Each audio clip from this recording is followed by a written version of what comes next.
All right. Good morning, everyone. And thank you all for being here and continuing the conversation with us. This is part of our Beyond the Screen series where we're not just talking about social media, we're really working to deepen our understanding of how it's shaping our teens emotionally, socially, and behavioral. So today's session is titled Constant Exposure and the Comparison Spiral. And this one is an important one, just like all the other ones, because what teens are experiencing today is not just what they're doing online. It's about what they're being exposed to constantly. And one of the biggest drivers behind that emotional overload is constant exposure. And that exposure begins to shape how they think, how they feel, and how they see themselves. And what that exposure creates over time is what we're noticing. It's called what I'm calling the comparison spiral. So as we move through the conversation, I want you to keep this in mind. We're not just looking at behavior, we're looking underneath it. So I'm really excited about today's conversation because I'm not doing this conversation alone. Joining us today is Ms. Avery Downs, a school social worker with experience supporting in real day-to-day school environments. Avery brings a perspective that helps us understand not just what we're seeing, but what's happening beneath the surface. So, Avery, thank you so much for being here with us this morning. I'm excited to be here. You want to tell us a little bit more about yourself before we dive in? Yeah, absolutely. So I'm originally from Chicago, Illinois, but when I went to college, my mom was like, you got to go at least 3 hours away from the city. So I came down to St. Louis, got my bachelor's and master's in social work at St. Louis University. Back in May of 2025, I finished school. And so now this is my first year as a school social worker. I have my licensed Master of Social Work, and I am under clinical supervision to get my clinical licensure and hopefully be a therapist eventually. Nice. Okay. I love it. Okay. So we're going to dive right in. Okay. And to get us started, Avery, I'd love for you to help us ground this conversation. So we've talked about the risks of social media in general, but can you Mhm. walk us through some of the key risks you're seeing show up most often in our teens today? Yeah, absolutely. And I worked at our high school in a district last year, so I'm seeing this at the high school level, a middle school level, but then also at the elementary level where I'm working currently. And we're seeing this kind of compulsive social media use. Kids cannot stay off of their phones. They need to have it physically on their person, or it creates a lot of anxiety for a lot of our kids. We're seeing a lot of cyberbullying. Kids cannot escape their peers, even like if they block them, there's still ways to have access to those children. They're exposed to unrealistic beauty standards by their peers who can put filters over what they're posting, but also by grown adults who are putting those same filters, but also using things to enhance their physical body. And then also they're exposed to substance related content at a very young age, which normalizes the intense use of other substances before they even get to middle school. I'm seeing that this excessive engagement can lead to heightened impulsivity for a lot of our kids. There's a lot of attention deficits going on. Um, and they're showing an increased risk for addictive like behaviors as they get older. And not to mention, they're at increased risk for anxiety disorders, depressive disorders, attention deficit disorders, amongst others. So there's just so many risks that our kids are being faced with that excessive social media use. Okay. Thank you for that. It's a lot. Yeah. So I want everyone to take a moment, if you're live or if you're watching in the replay, I want you to think about the teens or the preteens. And as you heard Avery say, it's showing up in elementary schools as well. So think about those kids that you interact with, whether at home, in school, or in your community. What risks have you actually seen show up? What risks have you actually seen show up? Now, what you've heard, not what you've heard, but what you've observed. Okay. Now, I want to jump into this part about how the risks don't just show up online, right? They're showing up in their everyday lives. They can't escape them online, and then it transitions into their everyday lives. So, can you talk a little bit more about how these risks actually come to fruition in the day to day behavior of the teens? Hmm. Yeah, so I'm seeing like in the high school when I was working all the way down to our K through 2 kids, I'm seeing an increased amount of kids who are stating that they want to harm themselves or harm other people. And as someone who does the risk assessments to see how serious these statements are, I truly sometimes can't tell if it's because they're actually anxious or depressed or if they've just heard this in a video and think it's an appropriate way to express themselves. A lot of kids are acting on impulse when they perceive that they've been wronged, they act however they want to.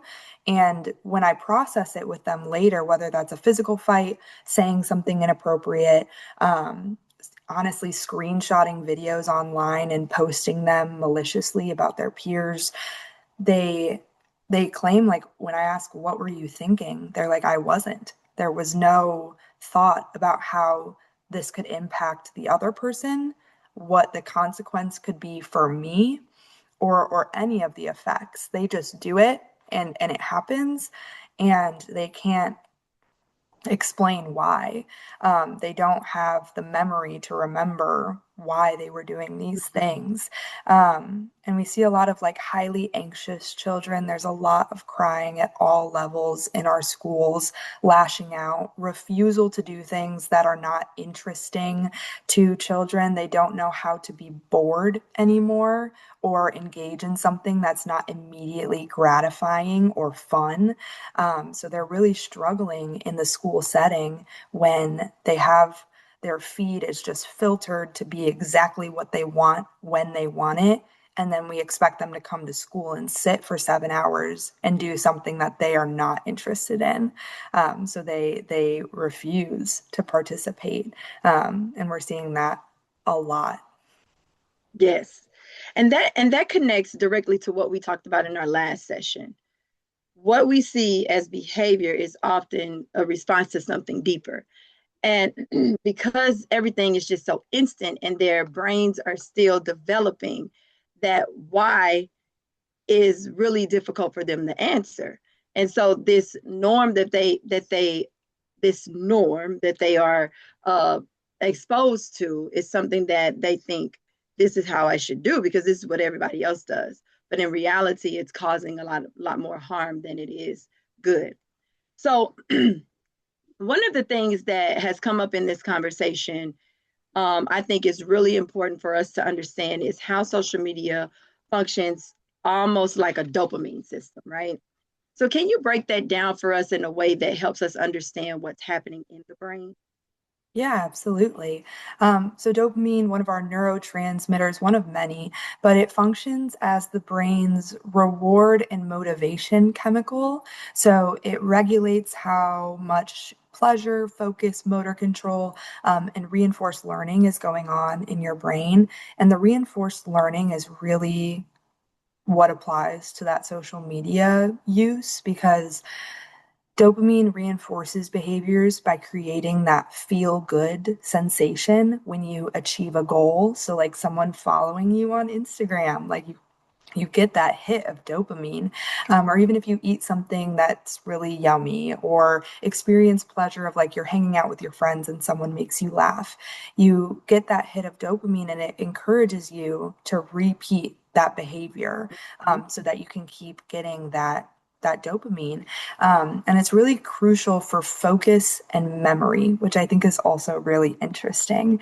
Because TikTok, Instagram, Snapchat, even like YouTube videos, they give you this unlimited exposure to people's lives. And that unlimited access provides you that hit of dopamine through likes, comments, funny videos, people engaging with you. And You get that little hit every time it happens, but your brain doesn't just release dopamine when it receives a reward, it releases it in anticipation of that reward. So it's not only when you're actively scrolling on TikTok, it's the thought of, I posted something on Instagram, so I could get likes throughout the Mm, whole day. So I'm going to constantly check my phone and that's see if good. someone has engaged. And it's unpredictable. So you don't know, like it's not all coming between 5 and 7 p.m. It's all day, all night. So you just constantly want to pick up your phone just to see. Um, and over time, like you get more obsessed with it, you get more hits of dopamine, and your receptors start to dull. They need more dopamine to get that same experience, that same pleasure. Um, and over time, that leads to that compulsive behavior. I have to check. I have to watch another video. What if it's the funniest one I've seen all day? And they just have to be on there. And then that continues that vicious cycle of they need more dopamine, so they stay on there. They need more likes. Um, and it creates a different brain chemistry over time. And that's how we see those risks starting to come to life because, like I said, dopamine is crucial for focus and memory. So if your receptors are getting messed up, you can't focus, you can't remember things, and you're Mhm. going to become more compulsive, which leads to impulsivity as Mhm. well. Yeah. And just think about the developing brain of a preteen and then a teenager, you know. So this is it's very crucial that we come up with things that could help our kids. So what we're Mhm, hearing is this isn't just about usage, it's about what the brain begins to crave. It's all mhm, about what it craves. And so when it shows up in real life and they're in school or they're doing activities, if it's not that constant pleasure, they're mhm, disengaged or they feel like the time is worthless. So I want to take a moment of reflection and I want you to think about this for a moment. How often are teens checking their phones? Not because they need something, but because they're looking for a feeling. And then if you do notice them checking their phone, what reactions what reactions do you see? Or is there a change in demeanor, a change in their attitude? I should think about that for a minute. Okay, so now let's connect this with what we're calling the comparison spiral. So let's get to this second part. How does that dopamine cycle lead into comparison and even competition among the teens? mhm. So, like recent research that I was looking at as I was reflecting on this topic is showing that heightened dopamine levels can lead to hyper competitive behavior. So, as they're on social media a lot and they need more dopamine to maintain that high, they're also becoming more competitive. And so you loop that in with looking at people's like count or their follower count or how many comments they got. It can make them feel competitive with each other for popularity, but not in the same way that popularity exists in like physically in schools, where like, oh, I can see that person has a lot of friends. This is totally different. Um, it makes a lot of the youth feel insecure about themselves. And I think you have to remember there are these companies and influencers targeting insecurity in our youths. They are marketing beauty products for people that make them look totally different. They're marketing GLP-1s. I was on TikTok the other day and they were marketing these like packets, like tea packets that make your appetite decrease so you can be skinnier. They have Wow. little patches that you can put on your stomach that decrease your appetite. They're pills like digestive enzymes that can seriously mess up your natural enzymes. And there's no age restriction. They don't care if you're 18. They'll sell them to an 8-year-old. As long Wow. as you have a credit card, you can get them. Can- And so these kids are hyper competitive to be the most popular, the skinniest, the prettiest, and they're putting so much pressure on themselves to like fit in. And that leads to so many mental health disorders. The stress of that can give way to them, the anxiety disorders, depressive disorders, eating disorders. And you couple that with the heightened impulsivity and lack of attention and focus, kids can develop multiple mental health disorders. They can show up to school completely different over the span of a few weeks or months because of the pressure of social media and what they are willing to put their body through and put their mind through just so they can feel like they fit in and like they're popular or that they're better than their peers. And they're showing up with this obsession to social media and an inability to socialize in real life. So it forces them to almost always be on their phone because they don't know how to appropriately build friendships or exist in the physical school setting. And there's so much conflict because they can't sit still. They're so impulsive. They need to be better than other people. So it gives way to a lot of drama and conflict, and it really hurts our kids. Yeah. Yeah. I know I was doing a session recently with some group of boys in the detention center, and this Hmm. kind of came up, this idea about comparison and how much social media influenced their decisions. Hmm. Um, and a couple of the boys had said, I saw some of the people on there who had some of the things that I wanted. And so Hmm. that made me want to get it instantly. And so since they really wanted to get that instant gratification, they did whatever they needed to do to get it. So Hmm. it didn't always have to be money. It could be clothes. Um, it could be, weapons or whatever, whatever their desire was. They Hmm. had to get it because this person had it and this person had it and this person had it, and they wanted to be in the in crowd and they didn't want to miss Hmm. out on the fun. Whew, this is deep. I wish we had more than 30 minutes. Okay, so this is where we start to see the shift because now teens are not just scrolling, right? They're measuring themselves against what they see, against what others are doing, against what they think they should be doing. And that creates pressure. So I want to take another moment to reflect. And I want you to think about a teen that you know. Have you ever seen their mood shift after being on their phone? And what do you think they were internalizing in that moment? And then I also want you to think about, have you ever thought about asking them what it was about if they did shift? What caused them to shift? Because when we get into this next section, we're going to talk about the benefits of social media. And I think having the conversation and opening up the dialogue with our teens and with our students is going to help make the positive shifts that we need to see. Because this isn't just about focusing on the problems, but how do we open up the space to give the teens, the preteens, and even the kids in elementary, at the elementary level, how do we open up that space to get them to open up about talking about this so they can internalize it, because we know that social media is not going anywhere. So now I do want to balance this out because social media isn't all negative, right? We know that. So Avery, can you share some of the benefits you've seen when it comes to social media use among our? Yeah, I think when social media started, 25 years ago or so, it started as a way for people to express themselves. And I'm still seeing that today. Kids can share themselves engaging in something they're passionate about, playing sports, singing, dancing, art, and they can get positive feedback from their peers, from professionals, adults who are genuinely interested in helping them engage in those passions. I do think it's an opportunity for social connection. If you have a niche hobby or something like that, and you can't find someone in your school community or in your neighborhood that's also engaged with that, you can find communities online where you feel accepted and a part of a bigger community.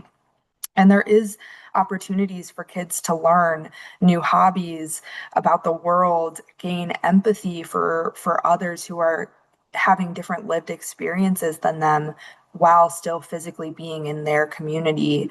Um, and they can also engage in some support. Like there are people online that can connect them with mental health support, physical support. There are stories of people posting their experience and helping others realize that they have a serious health problem or that there's support available for people who are dealing with thoughts or experiences or symptoms like that. So there are really positive sides to social media, and it's not all bad despite how much we've been discussing the Yeah. negatives. But it is like that constant exposure that gives way to a lot of those negatives instead of your child or your teenager just reaping the benefits of social media. Right. So it's the goal is not to eliminate social media or eliminate the phone usage. It's about helping teens, preteens find that balance, that healthy Mhm. balance. Okay, so let's bring this home. For parents, educators, and those working closely with teens, what are some practical ways they can help create that balance? Yeah, absolutely. I feel like we're seeing the latter half of Gen Z, Gen Alpha, and Generation Beta, and I don't know what's next. But like given the studies I've seen, they're unfortunately becoming the guinea pigs for that long-term effect, the negative effect of excessive social media use. But that doesn't have to be the teen that you're thinking about, right? Your teen, your preteen, your child. That doesn't have to be them. And there are ways that you can take back the reins from social media use and engage your child or your student in other practices so that they aren't falling into this almost social media addiction. So I think even though it's going to be tough for your teen to understand or your child to understand, using screen time limits, they're there for a reason. I personally just put one on my phone, so I'm only on my social media apps for an hour a day max, and it's really helped me put my phone down. I also think turning off notifications to get rid of that, oh, is there something on my phone right now? Like, turn it off. I'm not saying text messages or phone calls, but Instagram, TikTok, they don't need to know who's DMing them constantly or who's liking their stuff. I think having that 1 hour a day where they can check, they can engage, they can figure out what people are doing, talk with their peers. But then once it's off, once the limit is over, it's done for the day. They're not continuing to get those notifications. I also think it's tough, but leading by example as an adult, if they see you on Facebook, Twitter, your own Instagram, while their screen time limit is up for the day, that's going to create conflict between you and your child. So trying to engage with them because it can't hurt you, right? Like we're at risk for those same things, even though our brains are developed. So it'll help you with your ability to engage and have patience and attention for your child. And I think last, trying to re-engage physical communities for kids is so important. Who are the kids in your neighborhood? Who are the kids that go to your child's school that they can engage with? Is there a club, a sport, something that can give them that, like, I achieved something today, so they still get that hit of dopamine? Like, I just did a really hard practice, or I played a game of chess with a peer and I won. Where can they get those hits of dopamine without it being constant scrolling? Because then they can reap those benefits of social media and it's not being fully taken away. Um, and then last but not least, I think having an open and honest conversation about why you are doing those things. Don't be authoritarian where it's my way or the highway, even though that's Right. the easy route. But like having a serious conversation of, I'm worried about your brain health and how it's going to impact your body. I want you to be the best version of yourself. So let's try this and see if it makes you feel better, just as some places to start. Those are some good tips. Thank you. And everything Avery just shared connects directly to the work that we do at I Speak for You Now. Because we don't just tell teens to get off social media. We help them understand how to navigate it. And through our Savvy framework, we focus on self-awareness, where we help teens recognize what they feel and why, authenticity, where we reduce the pressure to perform and show up as their authentic selves, the voice. We help them use their voice with expressing themselves in a healthy way.